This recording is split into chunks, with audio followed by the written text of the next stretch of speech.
મોદી મંત્રીમંડળને લઈને સૌથી મોટા સમાચાર મળી રહ્યા છે। બીજેપી પ્રદેશ પ્રમુખ સી.આર. પાટીલને ફોન આવ્યો છે। શપથ માટે સી.આર. પાટીલને ફોન આવ્યો છે। સી.આર. પાટીલ પીએમ આવાસ પહોંચ્યા છે। પાટીલ કેન્દ્રીય મંત્રી બનશે તો પ્રદેશ પ્રમુખ પણ બદલાશે। આ સૌથી મહત્વપૂર્ણ સમાચાર અત્યારે સામે આવી રહ્યા છે। મોદી મંત્રીમંડળને લઈને આ મોટા સમાચાર છે। બીજેપી પ્રદેશ પ્રમુખ સી.આર. પાટીલને ફોન આવ્યો છે। શપથ માટે સી.આર. પાટીલને ફોન આવ્યો છે। જો કે મહત્વપૂર્ણ વાત એ પણ છે કે ગુજરાતમાંથી આ વખતે મંત્રીઓની સંખ્યા ઘટવાની છે, પરંતુ સી.આર. પાટીલ અહીંયા ફોન આવ્યો છે। સી.આર. પાટીલને પીએમ આવાસથી ફોન આવ્યો છે અને સી.આર. પાટીલ પીએમ આવાસ ખાતે પહોંચ્યા છે। પાટીલ કેન્દ્રીય મંત્રી બનશે તો ગુજરાત પ્રદેશ પ્રમુખ પણ બદલાઈ શકે છે।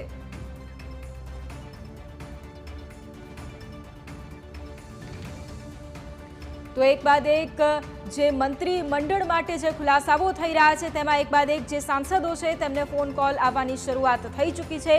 સૌથી પહેલા ચાય પે ચર્ચા પણ કરવામાં આવશે। મોદી મંત્રીમંડળને લઈને સૌથી મોટા સમાચાર આવી રહ્યા છે। બીજેપી પ્રદેશ પ્રમુખ સી.આર. પાટીલને ફોન આવી ચૂક્યો છે।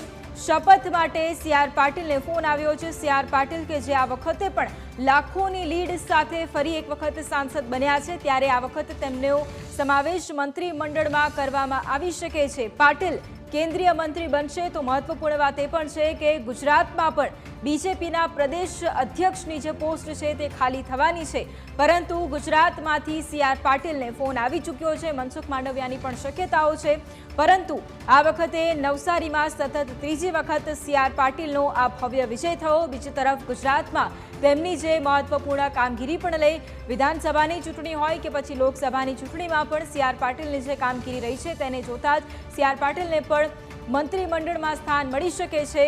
એટલે કે બીજેપી પ્રદેશ પ્રમુખ સી.આર. પાટીલ હવે મોદી સરકારના જે 3.0 તેમાં મંત્રીમંડળમાં તેમનું સ્થાન લગભગ નક્કી માનવામાં આવી રહ્યું છે। બીજી તરફ ગુજરાતમાંથી કોના પત્તા કપાયા તેની ઉપર પણ નજર રહેશે, પરંતુ આ નવું નામ એડ થયું છે। સી.આર. પાટીલનું નામ સામે આવી રહ્યું છે।